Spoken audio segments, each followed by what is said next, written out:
Hello दोस्तों, आप सभी का स्वागत है एनिमे की इस दुनिया में। तो इस एपिसोड की स्टार्टिंग में युवा अपने भाई बहनों से बातें कर रहा था। वे उससे कहते हैं कि तुम तो काफी बदसूरत थे, तुमने ऐसा क्या किया जो इतने बदल गए। इस पर युवा कुछ कह पाता उससे पहले ही वहाँ पर एक लड़की आती है जिसका नाम काउरी था। वो युवा को ढूंढते हुए यहाँ आई थी। गाइस, ये वही लड़की है जिसको हमने पिछले एपिसोड में देखा था, जिसको कुछ गुंडे छेड़ रहे थे और युवा ने उसकी मदद की थी उसके दादाजी की बात मानकर। वो यहाँ पर युवा का शुक्रिया करने आई थी और वो युवा को आउसे एकेडमी आने का ऑफर भी देती है। और उस एकेडमी का नाम जैसे ही वहाँ पर खड़े सब लोग सुनते हैं तो सब लोग चौंक जाते हैं, क्योंकि ये ना काफी अच्छी और मशहूर एकेडमी होती है जहाँ पर बच्चा बच्चा जाना चाहता है। और ओसी एकेडमी के बारे में सुनकर युवा भी कुछ देर के लिए फ्रीज हो जाता है। उसको यकीन ही नहीं हो रहा था। वो काउरी से कहता है कि मैं इतनी बड़ी एकेडमी के लिए शायद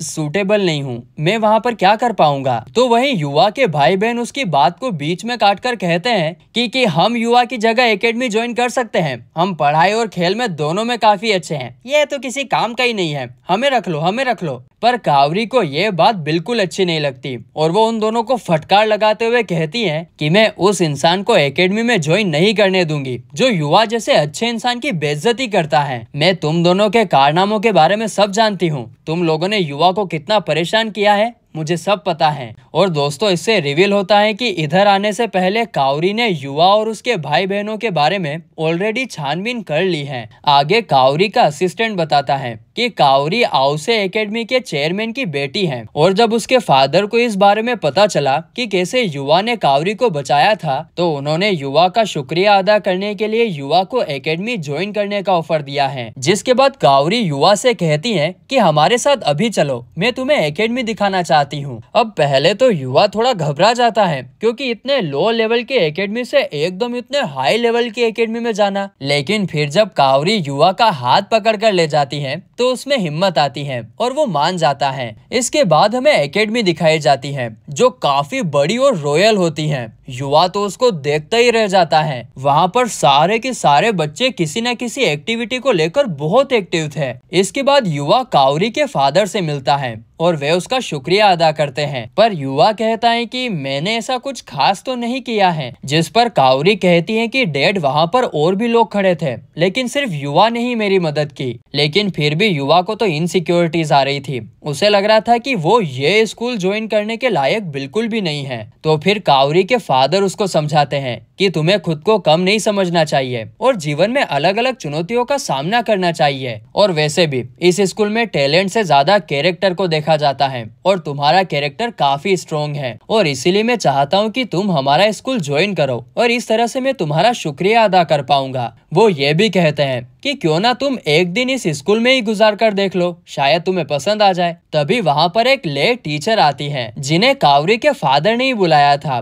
और वे चाहते थे कि युवा इनके क्लास में जाए। और भाई साहब, ये जो टीचर थी, अगर आपके स्कूल में ऐसी टीचर होती ना तो आप एक भी दिन स्कूल की छुट्टी नहीं रखते और पूरा मन लगा कर पढ़ते, एकदम टोटा। और उस स्कूल में भी सारे बच्चे लेडी टीचर को काफी पसंद करते हैं क्योंकि उनके पढ़ाने का तरीका काफी यूनिक था। इसके बाद सीन शिफ्ट होता है और युवा एक क्लासरूम के सामने खड़ा था। वो अंदर जाने से थोड़ा नर्वस फील कर रहा था और सोच रहा था कि मैं अंदर उन सारे जीनियस स्टूडेंट के साथ कैसे घुल मिल पाऊंगा, मैं तो उनके आगे कुछ भी नहीं हूँ। मगर तभी लेडी टीचर उसे अंदर बुलाती है और ना चाहते हुए भी उसे क्लासरूम में एंटर होना पड़ता है। अब वो जैसे ही क्लासरूम में एंटर होता है तो सारे स्टूडेंट उसे देखकर चौंक जाते हैं। युवा फिर सबको अपना इंट्रोडक्शन देता है, लेकिन अभी भी सबके सब उसको हैरानी से ही देख रहे थे। जिस पर युवा मन में सोचता है कि क्या मैं बदसूरत लग रहा हूँ, मुझे तो रोना आ रहा है, क्या मैं रो सकता हूँ, अरे सब मुझे आखिर ऐसे क्यों देख रहे हैं। पर यहाँ पर युवा का सोचना गलत था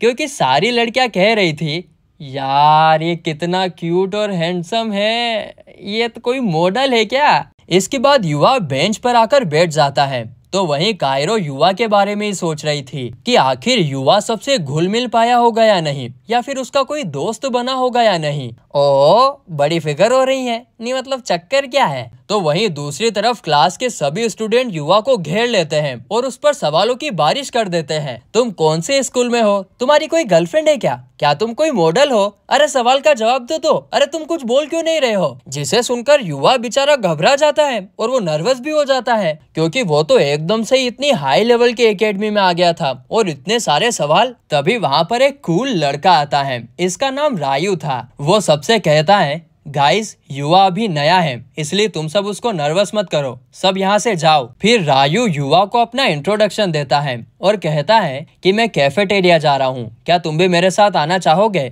जिस पर युवा हाँ में जवाब देता है कि हाँ बिल्कुल आना चाहूंगा। और फिर जब वो कैफेटेरिया आते हैं तो युवा तो पूरी तरीके से शॉक हो जाता है, क्योंकि वो किसी बड़े भारी रेस्टोरेंट से कम नहीं होता है। वहाँ पर खाने की काफी सारी चीजें थी, लगभग पूरे के पूरे 56 भोग ही थे वहाँ पर। गुलाब जामुन, रस मलाई, पानी पतासे, जलेबी, अमरूद, अवोकाडो, बालूशाही, आहा बहुत सारे आइटम थे। और तो और ये सारे के सारे आइटम बिल्कुल ही कम पैसों में मिलते हैं। युवा तो पूरी तरीके से शौक ही था कि वो किसी जन्नत में तो नहीं आ गया। आगे जब वे दोनों लंच कर रहे थे तभी उन्हें एक तीसरा लड़का भी ज्वाइन करता है, जो कि उन्हीं का क्लासमेट था और उसका नाम शिंगो था। वे युवा को बताते हैं कि वो कौन से क्लब में हैं और सबसे इंटरेस्टिंग तो शिंगो का क्लब था, क्योंकि वो गेमिंग क्लब में होता है। युवा शॉक्ड होकर उससे पूछता है कि यहाँ पर गेमिंग क्लब भी है, हमारे स्कूल में तो कोई गेमिंग वेमिंग नहीं होती है। तो शिंगो उसके जवाब में कहता है कि हाँ यहाँ पर सब नॉर्मल है। फिर वो लोग ऐसी बातें करते रहते हैं और फिर स्कूल खत्म होने के बाद युवा काउरी के फादर से मिलता है। काउरी के फादर युवा से उसका डिसीजन जानना चाहते थे। युवा उनसे कहता है कि ये स्कूल तो काफी अच्छा है और यहाँ अच्छे से पढ़ाई भी होती है और यहाँ की फैसिलिटी वो तो बहुत ही अच्छी है। यहाँ तो सारे स्टूडेंट आजाद मन से पढ़ाई करते हैं और सब लोग अपने अपने पैशन को फॉलो करते हैं। और सबसे बड़ी बात, यहाँ पर सब लोग मेरे साथ इंसानों जैसा बर्ताव कर रहे थे, जैसा मेरे साथ पहले कभी नहीं हुआ है। पर क्या आपको लगता है कि मैं इस जगह के लायक हूँ? जिस पर काउरी के फादर कहते हैं कि तुम खुद को कम मत समझो और मेरे हिसाब से तो तुम इस स्कूल के लिए बेस्ट हो। तो यहाँ पर युवा भी चैलेंज एक्सेप्ट करता है और काउरी के फादर को हाँ बोल देता है कि जो होगा देखा जाएगा। यानी कि अपना हीरो इस स्कूल में ट्रांसफर लेने वाला है, बॉयज एंड गर्ल्स। इसके बाद बाहर वो काउरी से मिलता है, जो कि उसी का वेट कर रही थी, और फिर वे दोनों एक जगह पर जाते हैं। यह जगह काफी सुंदर और लेविश जगह होती है। इधर सारे स्कूल्स के बच्चे आए हुए थे। रास्ते में चलते चलते काउरी युवा से कहती है कि मैं अक्सर किसी के भी साथ घूमने नहीं आती हूँ, क्योंकि सब मुझसे एकदम फॉर्मल बिहेव करते हैं, जो मुझे बिल्कुल पसंद नहीं। हाँ लेकिन तुम्हारी बात अलग है, मैं तुम्हारे साथ यहाँ पर आना चाहती थी। जिसे सुनकर तो युवा शर्मा जाता है, उसकी पूरी बोलती बंद हो जाती है, वो कुछ कह ही नहीं पाता है। तभी उसे फ्रूट कोन की शॉप दिखाई देती है, इसीलिए वो तुरंत काउरी को एक फ्रूट कोन दिलाता है। वो खुद से मन में कहता है कि अच्छा हुआ मैंने दूसरी दुनिया से पैसे ले लिए थे, वरना इतनी महंगी चीज तो मैं खरीद ही नहीं पाता। अब फ्रूट कोन लेकर कावरी काफी ज्यादा खुश होती है और वे दोनों खाते हुए काफी बातें भी करते हैं। युवा उससे पूछता है कि तुम्हें कैसे पता चला कि मैं युवा हूँ, क्योंकि जब हम पहले मिले थे तब तो मैं काफी मोटा था। जिसके जवाब में कावरी कहती है कि भले ही तुम्हारी बॉडी बदल गई है, पर तुम्हारी ये आंखें नहीं बदली हैं, इनमें तो अभी भी वही भोलापन और ऑनेस्टी है, उसी से मैंने तुम्हें पहचाना। अब इस बात पर युवा शर्माने लगता है।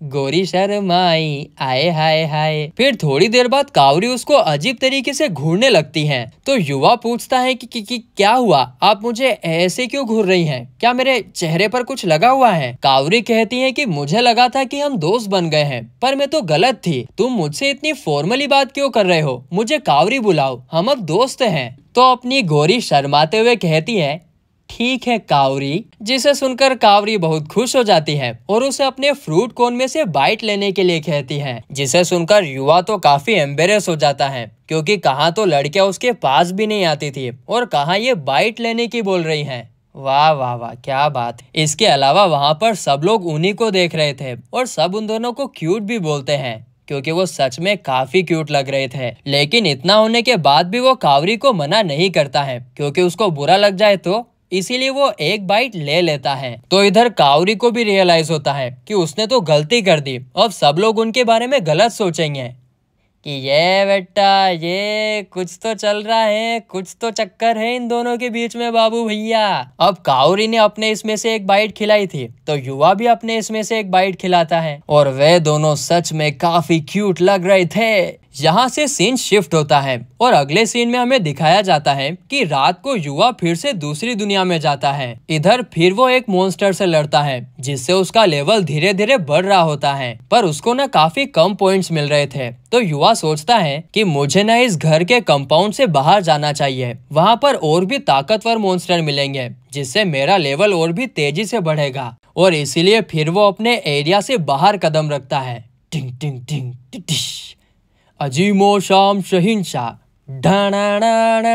जहाँ थोड़ी दूर जाने पर उसे काफी खतरनाक आवाज आती है तो वो भागा भागा उस तरफ जाता है और वहाँ एक काफी खतरनाक मॉन्स्टर था जिसने कई लोगों को खा लिया होता है। यहाँ पर एक लड़की भी होती है जो कि बुरी तरीके से जख्मी होती है। युवा उसे देखकर चौंक जाता है और कहता है कि दूसरी दुनिया में भी इंसान ही है। आगे वो मॉन्स्टर पर एक रोड फेंकता है मगर मॉन्स्टर उसे दूसरी तरफ फेंक देता है, लेकिन अगले ही पल युवा मॉन्स्टर के मुंह पर जोरदार लात मारता है जिससे वो नीचे गिर जाता है। फिर जब युवा उस लड़की की तरफ देख रहा था तभी मॉन्स्टर पीछे से हमला करके युवा को पेड़ के पास फेंक देता है और युवा को समझ आ गया था कि ये मॉन्स्टर तो काफी ताकतवर हैं, मगर फिर वो हिम्मत जुटाकर मॉन्स्टर की तरफ भागता है और तुरंत 4D पॉकेट में से तीर कमान निकालकर अटैक करता है। फिर वो वही नहीं रुकता है, उसके तुरंत बाद वो स्वॉर्ड निकालकर मॉन्स्टर के 2 टुकड़े कर देता है और इससे वो मॉन्स्टर वहीं का वहीं धराशायी हो जाता है। और उस मॉन्स्टर को धराशायी करने के बाद वो उस लड़की की तरफ देखता है